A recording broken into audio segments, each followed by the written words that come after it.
Hello guys, andito tayo ngayon sa Livorno, Italy. Yan guys, oh, tignan nyo yung mga products nila.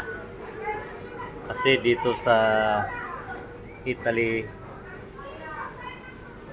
isa itong Italy sa pinakamalaking vineyards ng mga wine. Kaya oh, wala kang makikita mga ibang alak, hindi mga wine lang. Madami oh. Oh, mili ka dyan. Pili tayo kung anong inumin natin.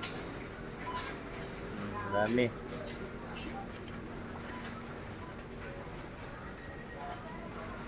Oh, puro wine talaga. Walang ibang halong mga whiskey.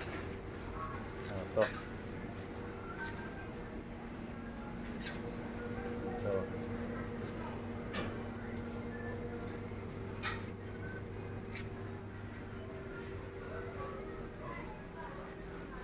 Meron silang beer dito.